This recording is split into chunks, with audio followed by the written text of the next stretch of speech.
there are two kinds of people in this world. There are people who love movies, and there are people who watch movies. Now, you may wonder, what's the difference, Manos? I don't understand.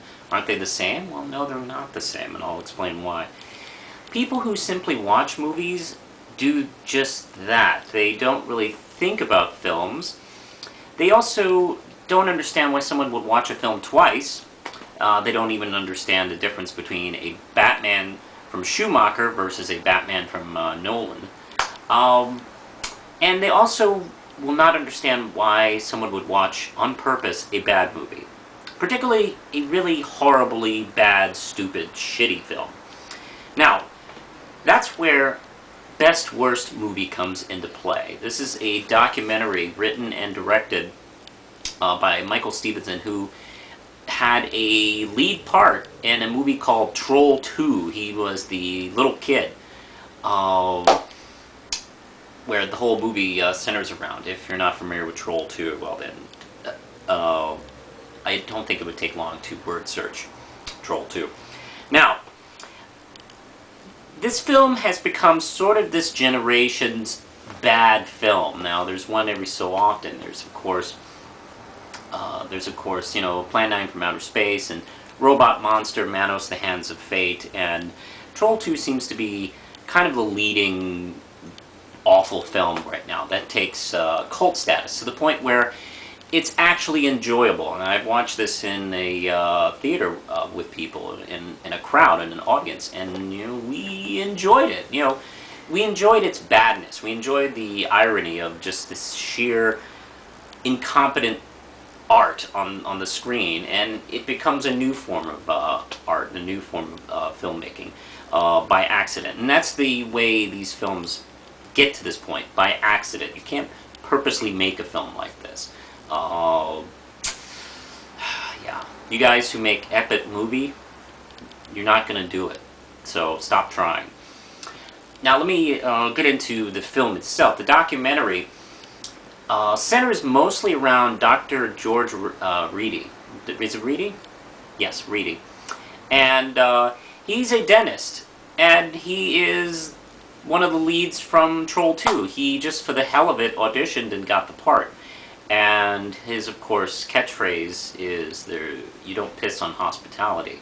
That's his big line from the film. And he's the nicest guy ever, you know.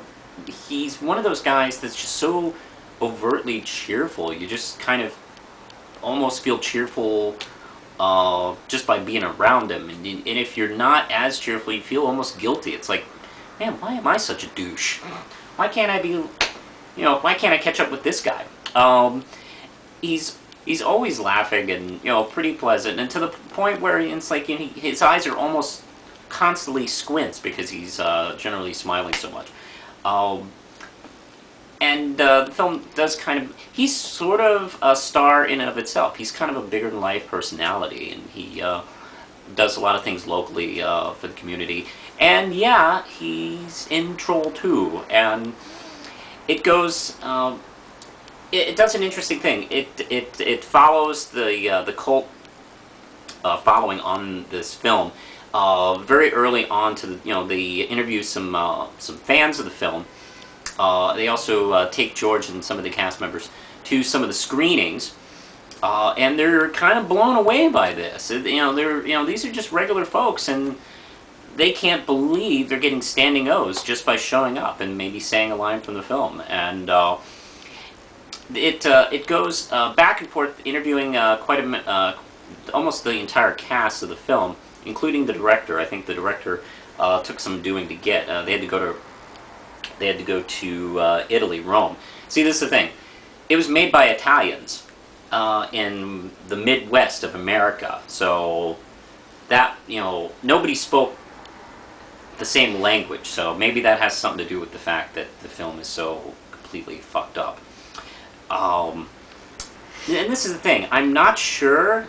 And I'm Italian myself, but, you know, I was raised in America, so maybe, I don't know this, I'm not sure if Italians are aware of irony. I don't know, I have to look this up. They might not even know it exists. I know the Japanese love irony, but maybe the Italians haven't caught on to the irony bus.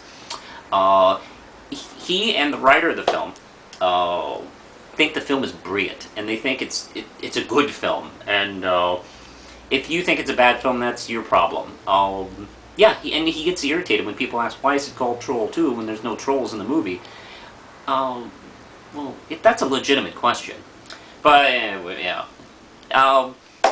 Yeah, he gets irritated, which is kind of funny. But he also, at the same time, understands that, you know, if it's entertaining people, it's entertaining people. Even though, boy, I mean, everybody's kind of laughing at the fact that, you know, they think it sucks and I think it's good. So, you know, it does kind of, you can tell it does kind of bug him a little bit. There's some wonderful scenes where the cast kind of gets around, sort of reunion with the director, and he sort of directs them to reenact scenes in the original house, actually, which is still standing and still looks like a piece of shit. And there are some actually poignant moments. Actually, the whole cast is still alive. I mean, well, it's only 90, but yeah, Grandpa Seth is still alive, and the mother, who is like a wacky shut-in. Yeah, she looks actually scarier and creepier than the film had tried to be. Where she's still taking care of her invalid mother, and she's, I don't know, she's kind of lost it, actually. It's kind of sad, actually, because George and Michael go to visit her, because they're desperately trying to get her to be part of this film, because, you know, she was such a big part. They do an interview with her, they reenact a scene, and it's just uncomfortable. Matter of fact, there's a moment where George talks about how he just wanted to get out of there for after a while. And if George wants to get away from you, you got some problems. There's also an interview with the creepy store owner, and that was pretty much him. That wasn't a character he was playing. My biggest problem is the omission of any kind of interview with, I think her name is Deborah Reed, who is the Goblin Queen, and of course she's the main villain of the film, and you know, she's key to the popcorn sex scene, which is pretty memorable. And she's like in a question and answer scene, but she's not talking. And in the special features, there's a 13-minute interview with her, and, as well as a segment where she goes to visit Dr. Reed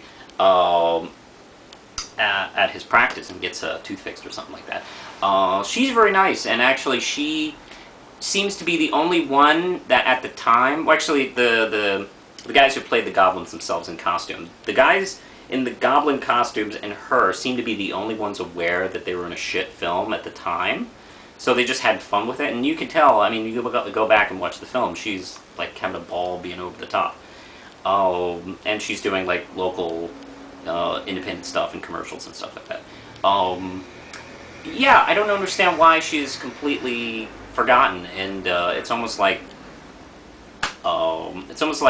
they just remembered, like, oh shit, we don't have her. Let's put her in the special features. That to me is a big kind of problem. I mean, she's the villain. I mean, you should at least have something with her. I really do enjoy this film. If you love movies, if you love shit movies, if you understand the process of what it takes to get something like this off the ground and to get somebody to watch, it's really worth your time. There are moments where the film does a great job contrasting how people react to films. There's of course the Troll 2 fans, and you know, maniacs going crazy for the film. And then there are moments. See, there are moments where, you know, the fans are like, you know, begging George to, like, you know, do his line, and then George like does his line for people who don't get it, and it's night and day the different reactions you get. And this is what I'm talking about. There are these two kind of types of film goers, and this film really does, you know, show them right there in the film. I like this film a lot. I enjoyed it quite a bit. If you haven't seen Troll 2, by the way, you should watch that first, obviously. It's shitty, it's terrible, but it's hilarious. So watch that, and then enjoy this terrific documentary. I'm going to give it 4 Ram chips, And I think that's it. Push the button, Lindsay.